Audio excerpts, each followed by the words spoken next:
Hi,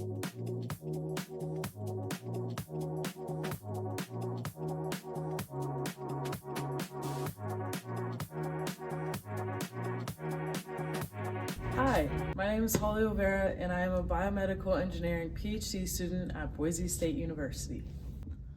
I work in the Boise Applied Biomechanics of Infants Laboratory, better known as the Baby Lab. We are actually one of the few labs in the country that conducts biomechanics research on infants. With the lack of research on this vulnerable population, our work is more important and crucial than ever for the health and well-being of babies. So the objective of my research is to longitudinally evaluate kinematics, muscle activity, thoracic expansion, as well as different breathing metrics of infants at 3 age ranges when they're placed in this test device, and this device can mimic the angles of common infant products on the market today. Our 8-camera motion capture system will collect positional data from reflective markers just like in the movies. We will place a strategic grid of these markers around the infant's torso from their armpits to their pelvis.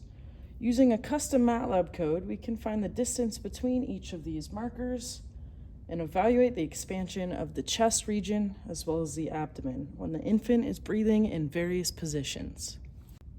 We will also be measuring muscle activity at the abdominals as well as the cervical paraspinals with these mini EMG sensors.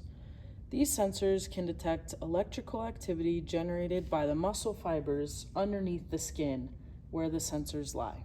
Breathing metrics will be monitored using a Capnostream 35 and a Masimo Rad 97. Together, these two devices can collect infant respiratory rate and end tidal CO2, as well as heart rate and percent oxygen in the blood. Once we collect our data, we can open up this software that tracks the reflective markers, and we can label each one according to their position on the baby. Once a baby is finally labeled, we can find what looks to be good breathing data and export that to MATLAB. My custom code can define the X, Y, and Z coordinates of each of these labeled markers, and then calculate positional changes as the baby is breathing. From there, we can find different things like displacement of specified regions, overall volume changes, or surface area differences at the different angles that we see in the test device. So ultimately, the findings of my research will help quantify relationships between biomechanical factors and respiration in order to aid in the understanding of sudden unexpected infant deaths. An improved foundational knowledge in this area can make critical contributions in order to significantly reduce infant deaths.